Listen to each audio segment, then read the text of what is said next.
Well, President Trump signed an executive order last week declaring his intention to dismantle the Department of Education, saying that federal student loans will be handled by the Small Business Administration. I've decided that the SBA, the Small Business Administration, headed by Kelly Loeffler, is a terrific person, will handle all of the student loan portfolio. We have a portfolio that's very large, lots of loans, tens of thousands of loans, pretty complicated deal. And that's coming out of the Department of Education immediately. Here for more on what that plan would look like and whether that would mean any changes for borrowers, I want to bring in Frederick Hess, American Enterprise Institute Director of Education Policy Studies and Senior Fellow, and Julie Margetta Morgan, who is the former Deputy Undersecretary at the Department of Education under President Biden. Thank you both for joining me here. And just to kick off this discussion, exactly what would this mean if the Small Business Administration were to assume some of these tasks from a Department of Education that essentially the president is looking to sunset here? Frederick, I'll start with you. First off, viewers should know this is all entirely speculative. Right now, there's statute that attaches the student loan operation to the Department of Ed. Either the courts will have to weigh in or Congress will have to change that. If it were to move, it's unclear what it would mean. We have enormous problems right now. Under President Biden, the department failed 3 consecutive audits. The FAFSA form turned into a debacle. $500 billion was shifted from borrowers to taxpayers, and most loans really weren't collected. So right now, the whole student loan situation is a morass. And what it would look like, either whether it stays at the department or hypothetically move to the SBA, who knows? Julie, I want to get you to weigh in on that too, especially considering the fact that as we're thinking about the number of borrowers out there trying to figure out, even if this is speculative right now, of course there's going to be legal proceedings. Of course there's going to be actions of Congress that will need to come forward as well. As that all settles, what does this mean for borrowers? Yeah, I think we really have to put this move in the larger context of the student loan program and of America today. So, Donald Trump was elected at a time when Americans are really concerned about the cost of living, and student loans are a big part of that. And we have a student loan program that's run by servicers like Mohila that have proven time and again that they'll put their own bottom line ahead of borrowers, and they'll look to cut corners wherever they can. And so instead of targeting that waste, fraud, and abuse in the program by the student loan servicers, the Trump administration has actually fired the watchdogs who keep an eye on the servicers, and they've put on leave many of the staff who would help you if you had a problem with your loan, both the staff at the Department of Education and at the Consumer Financial Protection Bureau, which has been a key resource for borrowers when they get into trouble. So instead of really addressing the problems at the bottom of the student loan program, the Trump administration is continuing to let these big companies siphon hundreds of millions of dollars out of the program. And then here they come with this suggestion that they'll move the program to the Small Business Administration.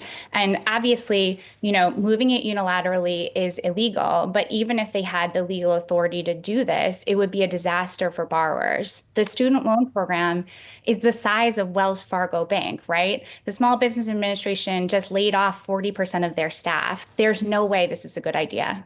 Frederick, if we did see more privatization of some of the actions and servicing and obligations that has really fallen upon the Department of Education for so long, what does that look like in a change of experience, a change of who gets qualified even as well? Because now they're looking at credit worthiness for people who are just looking to go and get a higher education and hopefully get paid more over an extended period of time in their career. So there's a couple of things. First off, it's important to keep in mind that we used to run the federal student loan program by guaranteeing private loans up until 2009. We nationalized the student loan operation. It was supposed to help pay for the Affordable Care Act. Instead of helping make taxpayers more than whole, what we have seen, especially again the last 5 years, was taxpayers $8.5 trillion or more in debt that they had provided mostly to folks who had taken loans to go to graduate school. who then didn't want to repay their loans. So the first thing to keep in mind is that the system we have right now is not working. It's not being implemented as legislated. My colleague spoke about Mohela, for instance. One of the unfortunate realities of the last 4 years was that the Federal Department of Education just smacked the living heck out of the loan servicers and the folks who were charged with actually making sure that loans were collected. And then when the system crashed, turned around and scapegoated them for not doing work that the department had made impossible to do. Is the SBA the right place to park this thing? It's unclear. The reality is the system we have right now isn't working. But more important for folks watching who are borrowers is none of this is likely to have nearly as direct an impact on them as the decisions Congress is going to make in the reconciliation legislation this spring and summer. Those are actually what's going to be, those are what are going to involve overhauling some of the ways in which the system actually works.